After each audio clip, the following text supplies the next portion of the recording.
l'obésité est à l'œuvre sur le continent, il s'agit d'un enjeu de santé publique majeur. La classe moyenne dans les grandes villes africaines est particulièrement touchée par ce phénomène.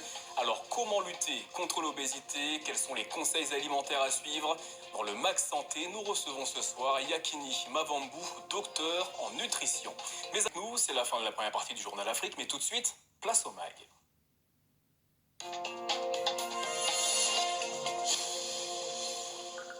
L'obésité prend de plus en plus de place en Afrique. Béninois, Togolais, Nigériens, Ivoiriens ou encore Maliens, le phénomène touche les sociétés africaines à différents niveaux. Pour en parler, nous recevons ce soir Yakini Mavambou, docteur en nutrition. Bonsoir et merci d'être avec nous. Bonsoir. Tout d'abord, dites-nous, qu'est-ce que l'obésité? Alors l'obésité, en fait, c'est une augmentation de masse de graisse chez un individu de façon inquiétante et qui fait que ça gêne l'individu dans sa vie courante. Existe-t-il plusieurs types d'obésité? Ah oui, il existe plusieurs types d'obésité. On en distingue un peu 4. Il y a l'obésité abdominale, c'est souvent chez les hommes, les hommes qui ont des ventres bédonnants. Ils croient qu'ils sont en bonne santé, mais c'est pas évident. Il y a l'obésité glutéo-fémorale, ça c'est au niveau de femmes en généralement préménopausées. Et puis il y a l'obésité qui n'est pas visible, c'est l'obésité viscérale qui se trouve au niveau des intestins. Et comment est-ce qu'on peut déceler ce genre d'obésité? Ah oui, il y a une technique de l'imagerie qui est importante, c'est qu'on appelle la tomographie axiale.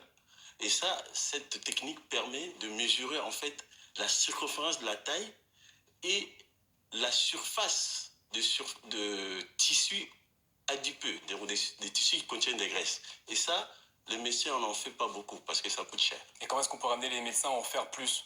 Ben oui, il faut qu'on arrive à peut-être à financer, à faire en sorte que les moyens soient donnés pour que tout le monde puisse en tenir compte. Et finalement, il y a aussi l'obésité sous-cutanée, c'est-à-dire l'obésité qui prend tous les corps en général. L'obésité a des conséquences sur la santé. Quelles sont-elles? Sur la santé, il y a par exemple le diabète du type 2. Le diabète du type 2 est lié avec l'obésité. Les personnes qui sont obèses, généralement, ils contractent le diabète du type 2. Tout simplement parce qu'il y a l'insuline. Dès qu'on a trop de graisse, le taux d'insuline augmente. Et après, lorsque le taux d'insuline augmente, finalement, l'insuline n'aura plus d'effet, le diabète s'installe. On peut avoir aussi une situation très grave, ce qu'on appelle l'accident vasculaire cardiaque. Vous savez, quand vous avez trop de graisse au niveau des artères, vous pouvez avoir des artères qui sont bouchées et que vous pouvez avoir au niveau du cœur, vous avez l'infarctus du myocarde. Au niveau de la tête, vous avez ce qu'on appelle l'accident vasculaire cardiaque. On peut avoir aussi le problème de l'hypertension artérielle. Ça aussi, c'est lié avec l'obésité, surtout quand on ne tient pas compte de l'alimentation du type salé, qu'on néglige, vous augmentez votre tension et ainsi de suite. Il y a aussi le fait de mettre votre vie en danger quand on mange trop de graisse. On peut avoir ce qu'on appelle les taux de cholestérol qui montent, qui peut poser des problèmes au niveau effectivement de la tension, de l'accident cardiaque. Quand est-ce que l'on peut conclure qu'une personne a atteint le stade de l'obésité? Ah oui, bon là, il y a quand même ce qu'on appelle une référence, qu'on appelle l'indice de masse corporelle. L'IMC. IMC. Alors, dès qu'on arrive à une valeur de 30 et au-delà, c'est l'obésité qui s'installe. Et si vous arrivez à 40, ça peut être l'obésité morbide.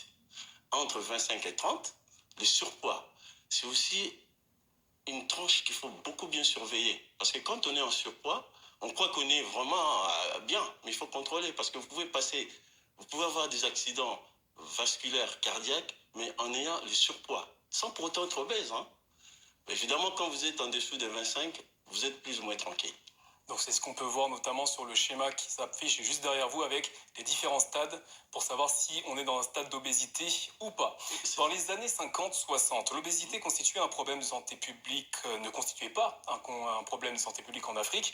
Aujourd'hui, comment est-ce que vous expliquez que ce soit le cas dans les sociétés africaines? Ah oui, aujourd'hui c'est un fléau. Pourquoi? Parce que En fait, les Africains consomment beaucoup de produits d'importation. En fait, les pays africains importent beaucoup de produits qui viennent de l'Europe, des États-Unis, parce que ces pays qui sont en Europe, des États-Unis, il y a un certain nombre d'obèses, des pourcentages d'obésité très importants, surtout aux États-Unis. Tout simplement parce que c'était des pays riches, des pays où les gens mangeaient bien. C'était des pays où on disait que, bon, c'est les pays des surnourris. Alors qu'en Afrique, à l'époque des années 50, ce n'était pas le cas. Mais aujourd'hui, à cause des importations massives de ces produits, il y a une modification d'habitudes alimentaires qui s'installent, et surtout dans les villes. Hein. Si vous allez à Dakar, à Kinshasa, à Abidjan, vous allez voir comment est-ce que les supermarchés du type européen pullulent. Ça, c'est un. Mais deuxièmement, il y a aussi une idée africaine.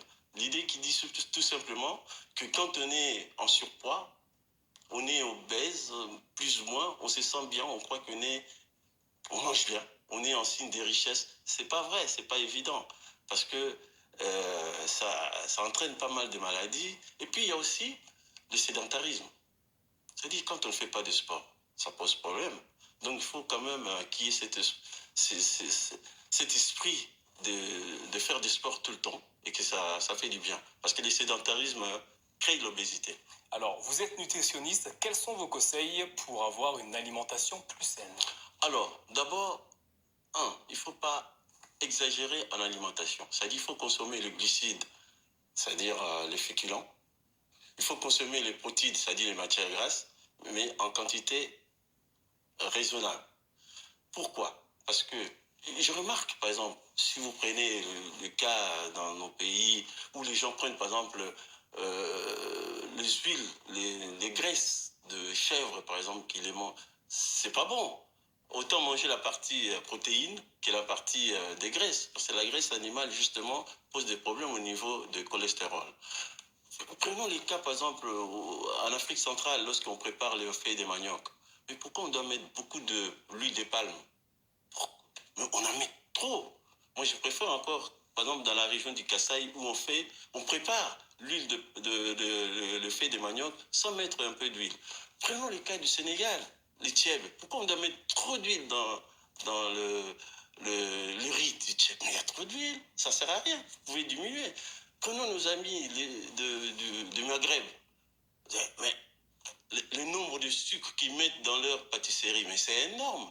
Or, vous savez, ce que fait le sucre dans le corps humain, produit de la graisse. Ben, le sucre produit de la graisse. Il y a une transformation du sucre qui passe de glucides aux lipides par le molécule qu'on appelle acétylcoenzyme. Donc, selon vous, pour limiter ce genre de phénomène, les pouvoirs publics ont une action à mener? Ah oui, il faut quand même que les pouvoirs publics puissent mettre des actions. D'abord, d'information. Il faut qu'on informe la population de ce risque d'obésité qui est, d'après les chiffres, environ 300 000 personnes en Afrique qui sont déjà atteintes. Alors, campagne d'information. 2, il faut qu'il y ait ce qu'on appelle la création des gymnases pour permettre aux gens, si vous regardez en Afrique, il y a très peu dans des communes en Afrique où il y a des gymnases que les gens peuvent faire du sport. Troisièmement, il faut quand même une éducation pour les enfants pour éviter l'obésité. Merci Yakini Mavambu pour cet éclairage au sujet de l'obésité sur le continent. Je rappelle que vous êtes docteur en nutrition. Merci de nous avoir suivis. Demain, vous aurez le plaisir de retrouver Nidia Paliakara pour les nouvelles de l'Afrique. Belle soirée à tous sur TV5 Monde.